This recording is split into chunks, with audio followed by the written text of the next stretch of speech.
just outside of Atlanta. Yep. How about Born and yourself? raised? No, born in California, raised in Pennsylvania. So Yeah. I'm a bit of a mutt. School in What the middle of the country just to mix it up a little. what took you to Atlanta?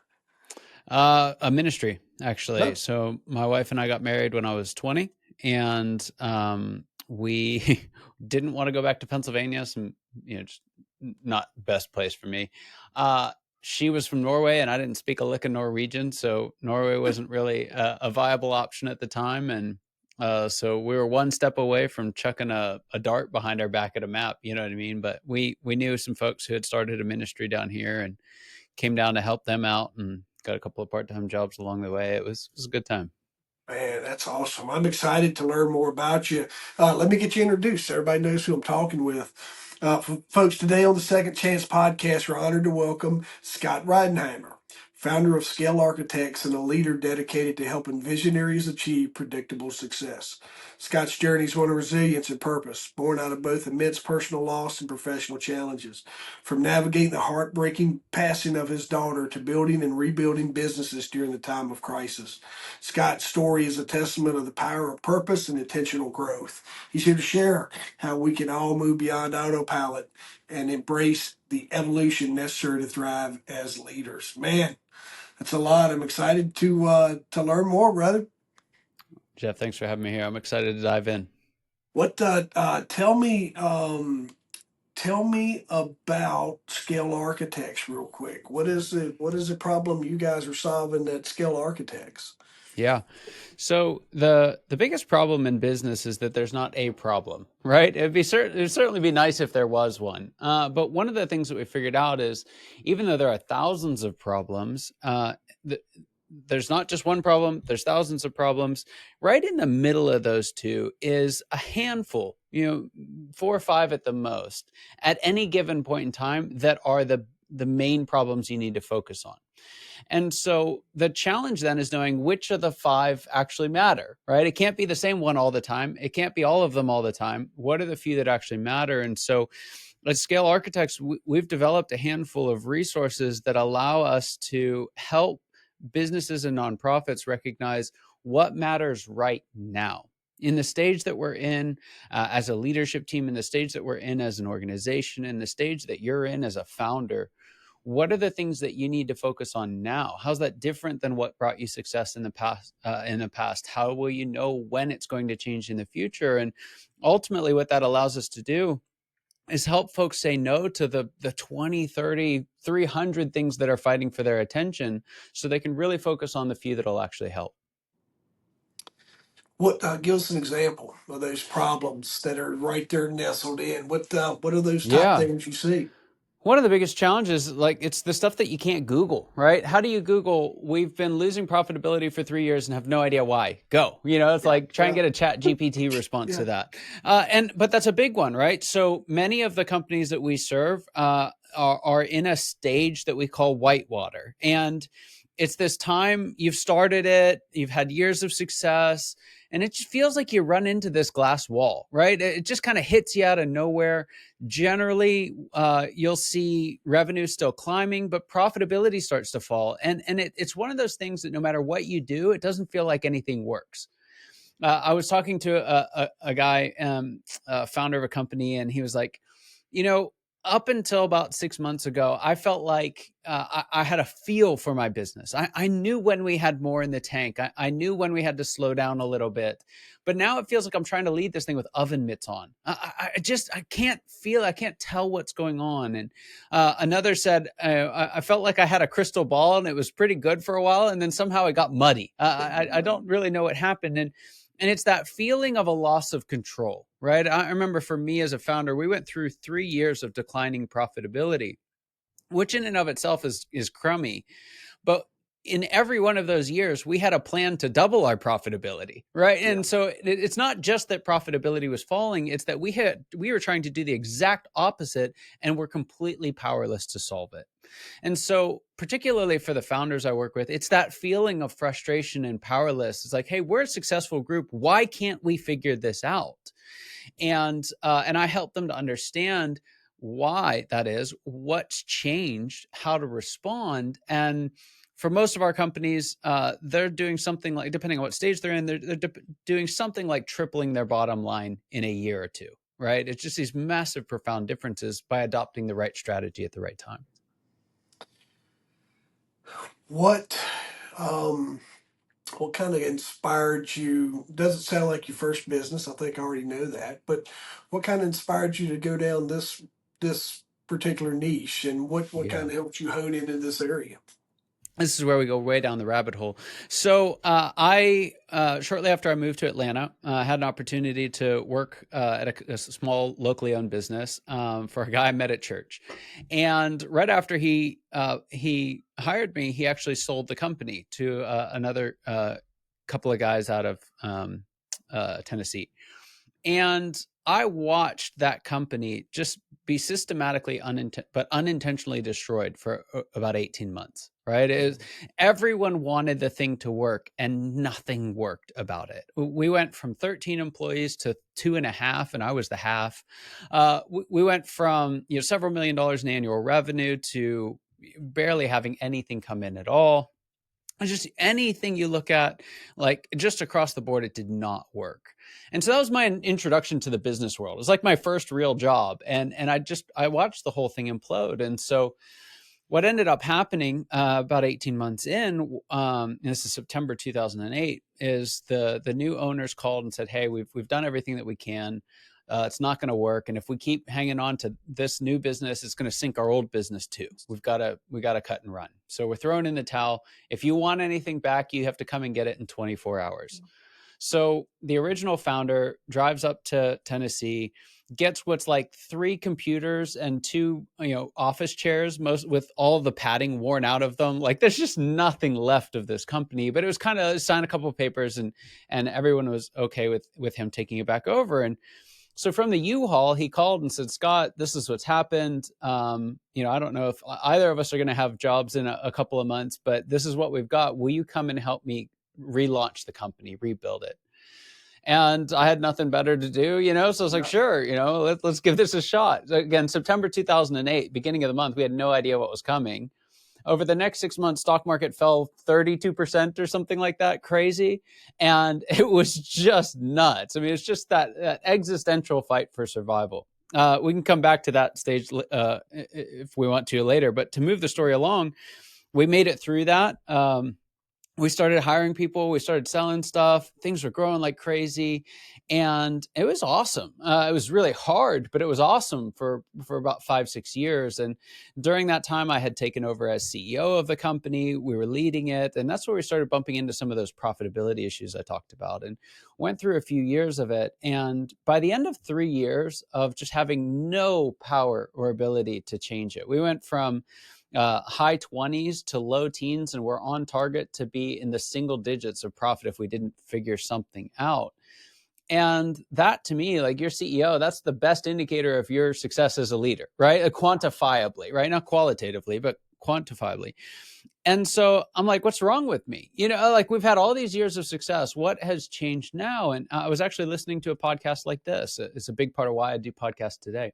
Yep. And this gentleman with a funny Irish accent, and I can say that because he's a friend of mine, a dear friend of mine now. But he starts talking about what's probably like the most boring thing in the world, these business life cycle stages. But because he had an Irish accent, it was just enough to keep me focused.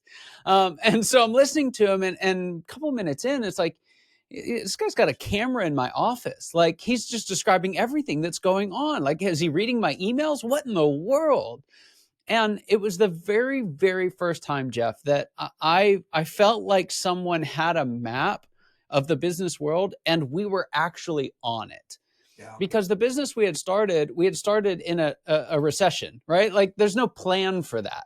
The business we had started in an industry that wasn't an industry. We were doing, kind of documentation paperwork for churches. Who does that? And so there were several things about our company that were very unique, but what I allowed those to do was isolate me, right?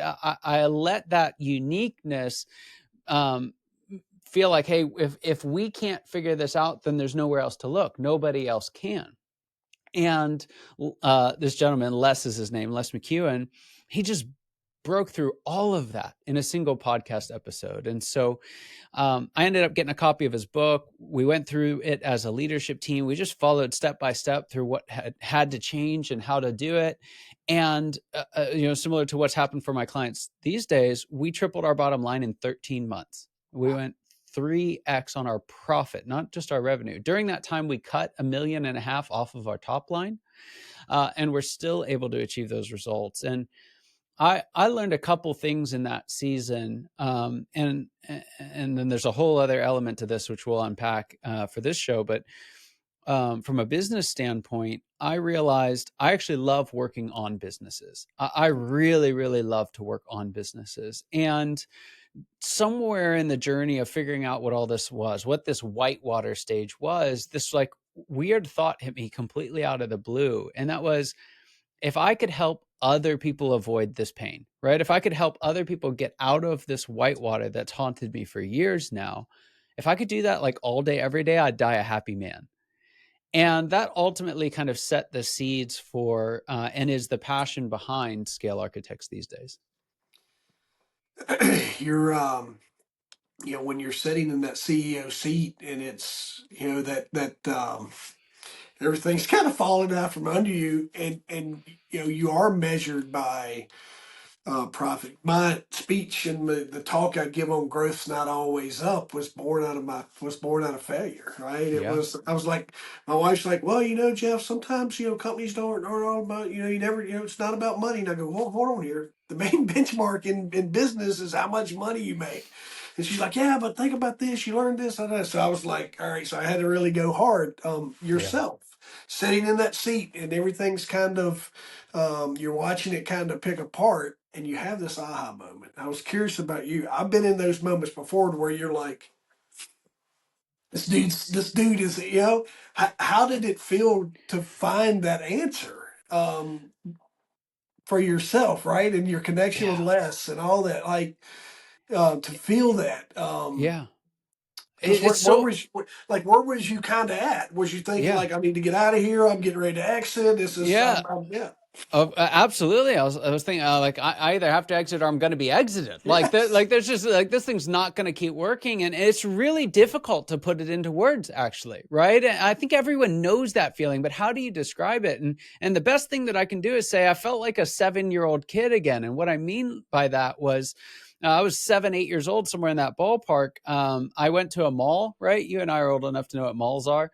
Yeah. And I went there with my mom, and she wanted to go to J.C. Penney, which for a 7-year-old boy is just, I mean, it's just agony, right? So I'm thinking like desperately trying to come up with some other solution. Like, what can I do other than go to J.C. Penney? And over on the side was a Foot Locker store, right? And we did not have a lot when I was growing up, so there's no chance I was buying any of the shoes in there. We were Payless through and through, you know what I mean? But like a boy can look, a boy can dream, right? So I kind of strike this grand bargain with her. I'm going to go to Foot Locker. She's going to go to J.C. Penney, and then once I'm done looking at shoes, I'll come and find her at J.C. Penney.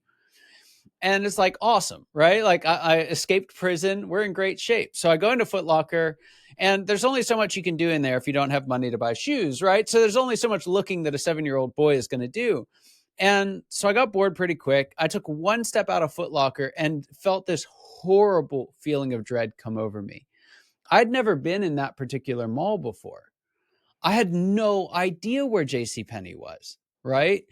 And I'm a 7-year-old kid in like the biggest place in the world, is what it felt like. And some stranger, no idea who it is to this day, but must have recognized what was going on. They saw the look on my face, and they walked me just around the corner to, you remember those giant triangle pylons that they Yeah. had in malls, right? Yep. Two sides of them were like bigger than life ads. And then one side was a map, right? And they walked me around to the side of it, pointed to it. And on that map, there's a little red circle. It says, "You are here." And the sense of relief that I got in that moment as a 7-year-old boy, when I saw that on a map, "You are here," I knew that I was somewhere. And then I could just kind of look and ring, like, where's J.C. Penney from Yeah. here? And I could map the route between them. Uh, that all came because I knew where I was. And so it took me right back to that. It was that exact same feeling. I call it my "you are here" moment. And I felt seen, I felt understood, which all of that sounds kind of crazy for someone who is sitting in the CEO seat.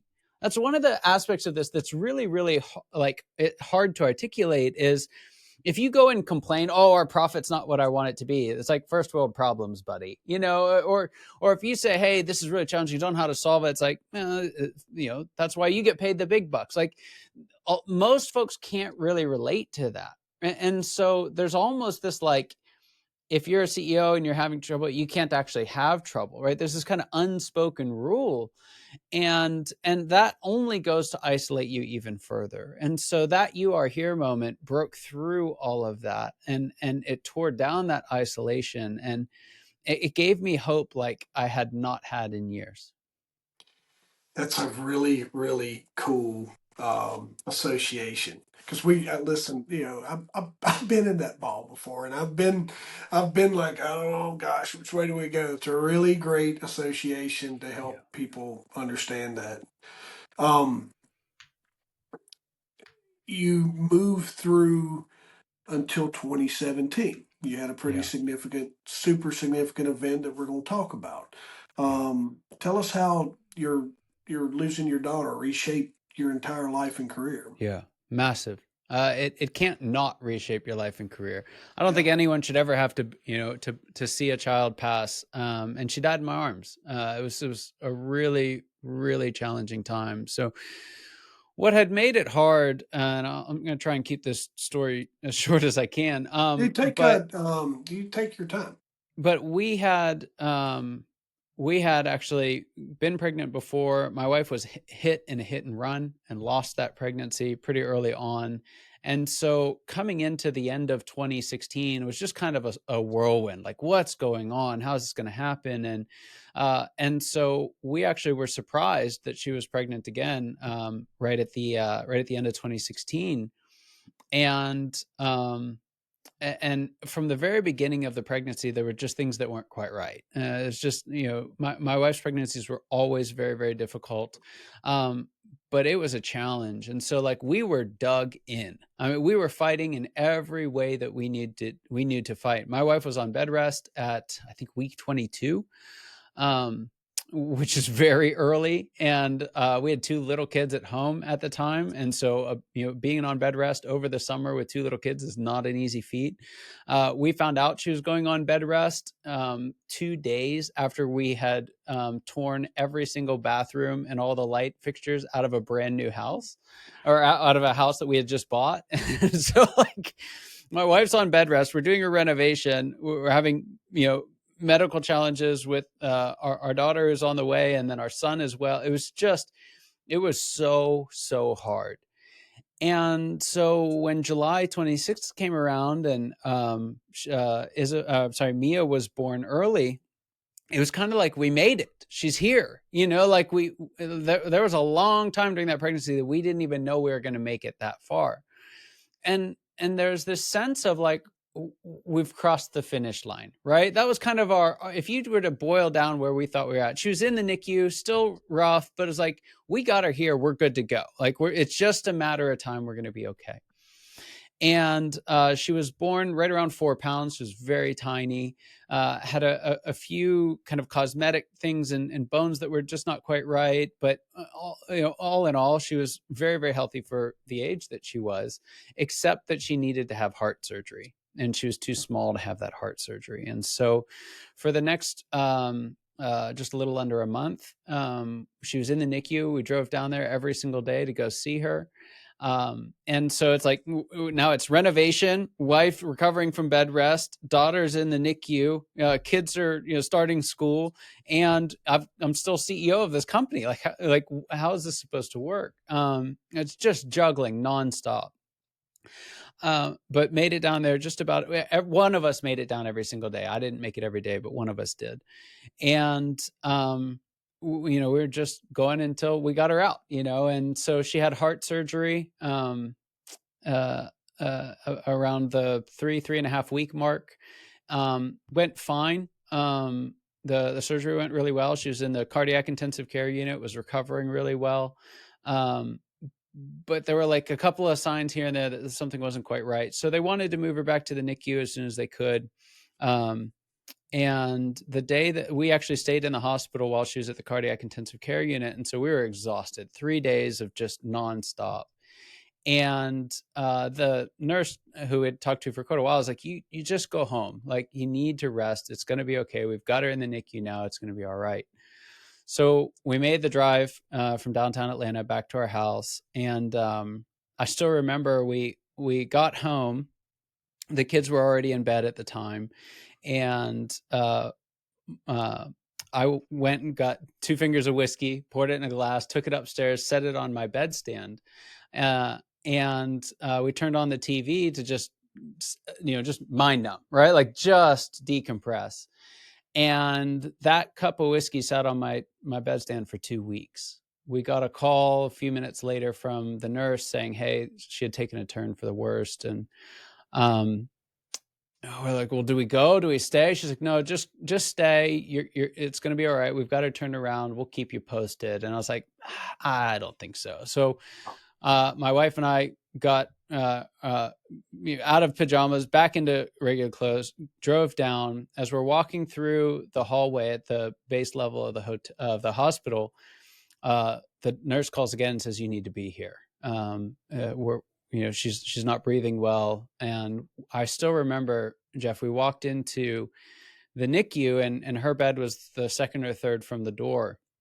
And when we walked into the NICU, you couldn't actually walk into the NICU because there were so many doctors and nurses. There was like medical debris, like all the stuff that they use around the stuff that they use, it was all over the floor. It was everywhere. There were people everywhere. And in the middle of all the chaos was my little 1-month-old baby girl. And she was this crazy hue of like purple and blue and just, it was the worst feeling that a dad could ever have, Yeah. and she looked like she was already dead at that time. She was not. Her heart was still beating. And I just went into shock, almost passed out. And my wife, to her credit, walked up and started, talking to her and singing to her. And we stayed with her the rest of the night. I was holding her in my arms, and she passed that night. It was August 26, 2017. And like you said, coming in, it just totally rattled my world. Yeah. Totally rattled my world. And you go through something like that, you fight so hard for so long for something so real, right? And it shook everything. It shook my faith. It shook, my, shook my marriage. Fortunately, it actually made us stronger. But we really had to fight, my wife and I. The statistics around marriage, coming out of something like that are horrible. It's somewhere in the 60-70% divorce rate within the first couple of years. And we felt that, and so, yeah, it was just it was a whole lot to really work through. And the biggest things that come out of that, and you can ask any questions that you'd like, but several years removed from this now, and having had an opportunity to process it, there's a couple things that became really important. And in the order of discovery for me, the first one is love your kids well. You have no idea how long you have them, and so just love them well. And I'm not perfect at that, but I'm a different dad than I was before. Yeah. And the next one that came along was this life is way too short to be on autopilot, right? Like there's just, I was cruising in a couple different places in my life, and it's like, what are you doing? It's just, it was not the thing. One of those was being CEO of the company that I had helped start. I knew it was not where I was supposed to be. And again, ultimately that led to starting Scale Architects. But the biggest lesson that I learned from all of it, and as a Christian, I think the most profound one for me, is that there is always another chapter, right? Like, no matter how hard it is, no matter how great it is, no matter what you're going through right now today, wherever you're sitting listening to this, there's always another chapter. And that was unimaginable the day that she passed. The idea that life could go on without her was unimaginable. but fast forward years, and I'd give anything to get her back. Don't get me wrong.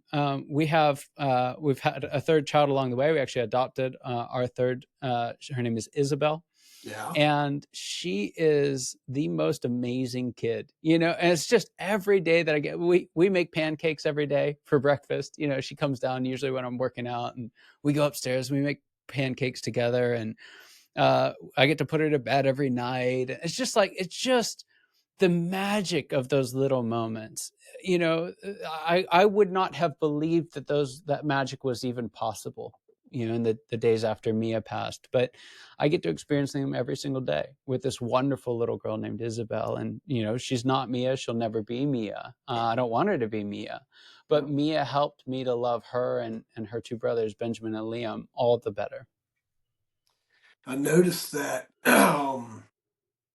in some of our notes, we talked about purpose. Do you think this was your defining moment? Sounded like you had a lot of purpose, turned the company around. But do you feel like this really helped define what your purpose actually was? It did, and interestingly, my purpose is in the business world. I love the business world, and so it's not like a pursuit of profit kind of a thing or anything like that. There's something special about work, right? And even in my own recovery coming through it, work was a place of consistency and stability. It was a place where I could add value and create. And in many ways, it was a shelter from a lot of the reality that I was dealing with at home. And so that can be good and it can be bad. But coming out of it, I was really struck with, through a whole series of events, just the nobility of work. Right? There's so many people now, especially my age or even younger, that treat work as this thing to be avoided at all costs, right?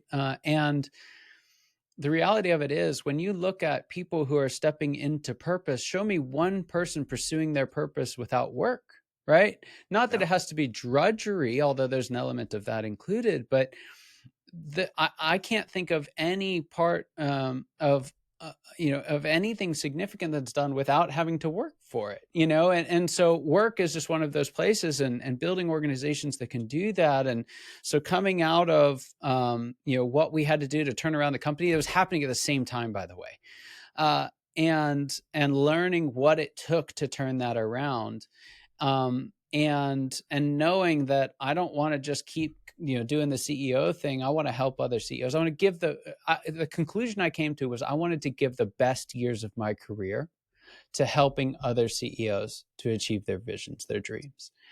And the degree and the amount of purpose that I get from that is just outrageous. And so, you know, having the opportunity coming out of that, we went through a lot around how to make sure that company survived and thrived, and even when I was gone. So it took some time, but coming through all of that, uh, 2020 was when I officially exited that business and started another one. So I'm 2 for 2 on starting, my primary businesses right before a global recession starts. So if I start anything, I'll tell you, we'll short everything and we'll both make a lot of money in the next one. Um, but but and it was hard. Like, don't like the 2020 season was really tough, and even with some family stuff, we were in the process of adoption through all of that, but it was just nothing compared to what we'd already been through and survived. Like when you walk through something like that and survive, it takes a whole hell of a lot to really knock Yeah. you down and keep you down.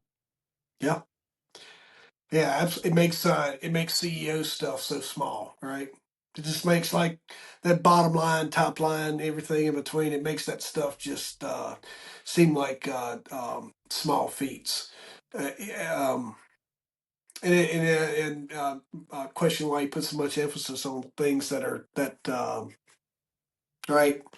Yeah. Um, when you look at that, you touched you touched a couple things there, talking about like your next chapters, and I preach that a lot. Is if so many times, and I did the same thing. Like I was hit a little rock bottom phase, and I was kicking the can. I didn't realize I had another day. I was too caught up in my own selfishness, my own emotions, and my own Yeah. stuff to realize life was giving me another day to go make a difference. Yeah. Um, and is being able to recognize that, and you spoke to that, and that's something I think that our listeners, if you tune into the Second Chance podcast, you're need. Yeah, it's something I enjoy getting out of every episode. It's like, hey, Yeah. this is where you were, and when you're caught up in what you were, man, it's hard to recognize that. It's hard to look in and see that, and then you talked about. I was going to ask you about this. Life's too short to live on autopilot. Yeah. Um, Very powerful statement when you mix in and get to know you in the short time that I have of going through the motions. What are some steps that you would recommend leaders take to live and lead intentionally rather than Yeah. going through the motions?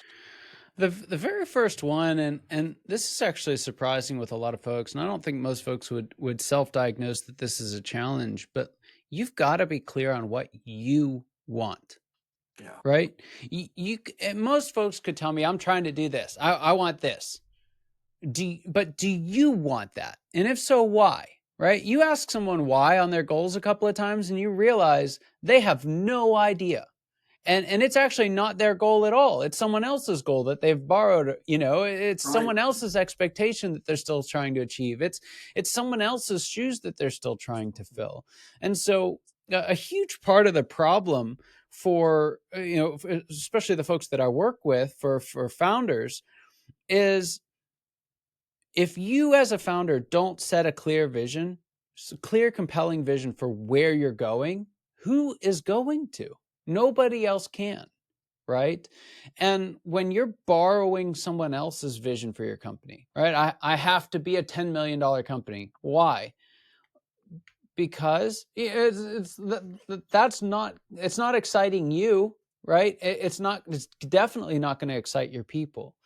And so the first thing when it comes to this whole notion of autopilot is you have to be clear on what you want. And you have to wrestle that down until it's actually what you want. And that may not look like what anybody else wants. It might not look like what anyone else in your business group wants. It might not look like what you've chased for your entire career. But if it's what you want, then I mean it's almost magical in the sense, particularly with founders, that once they're actually clear on what they want, they can learn almost anything, right? They can make almost any change within the realm of what would be necessary to do that. People are unbelievably capable when they are clear on where they're going, and someone can help show the steps between where they are and where they want to get to. That's man, that's I mean that's And you're right, man. We all jump into what everybody else has. I want what they got. Yeah. And finding what you want. I kind of helped a lady before our call. I was working through a coaching client, and she was working on her bit. We were kind of just going through her things, and she was trying to figure out her plan. And I go, what do you want? And it was like no one had asked her. Yeah. I was like, what, how much money do you want to make? How much do you want to work? Where do you see this? And Yes. when we overlook that, we get caught up in everybody else's stuff. Tell me about the book, Founders Evolution. So What here's was yeah, what? here's the problem with that. In the world of founders, here's the practical problem with not going after what you want, is that to get to whatever that destination is, the person who has to change the most inside your organization is you. You? Right? Yeah. And so the vast majority of founders start their business or nonprofit for the freedom and autonomy that comes with it, the ability to go after it their way. Yet they find themselves 5 and 6 years in going after someone else's goal, right? That's the exact opposite of freedom and autonomy. You've totally given that up. And so what that looks like is they're frustrated with their people, thinking, what's wrong with these people, right? They're completely disillusioned by the effectiveness of their enterprise, right? Is this it? Like, did I really fight all these years to make a business that does this? Yeah. They're uninspired by their goals and their vision for the company, and they're looking for a way out. And so if you try and tackle those problems without helping them get clear on a vision, it's just not going to work. But even once you've clarified the vision, then what has to happen is you have to walk the steps between here and there. And those steps are different. They're not all the same. More successful than you are today is not more of the same, right? Right. And so what the book does is takes the mystery out of what is usually a guess and check model, right? I'm going to try everything and then take the things that work. And the book outlines the 7 stages that founders go through. So if you want to build a business of this size and you've got to get to stage 5, the chief executive, well, you have to get through stage 4 to get there. And there's a very specific problem that you'll have at stage 4. There's a very specific solution at stage 4.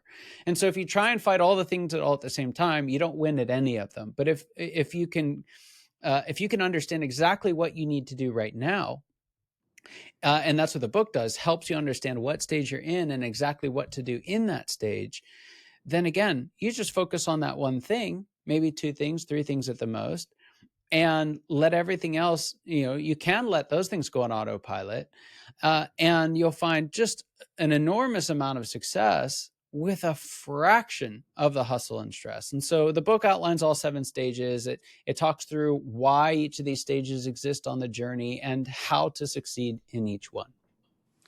Where can folks find that, Scott? Yeah, they can find it on our website, scalearchitects.com/founders. Real quick, tell me. I know it's founders. It's easy for me to follow, but tell just so for the sake of, who's your ideal client and who would you like to reach out for you?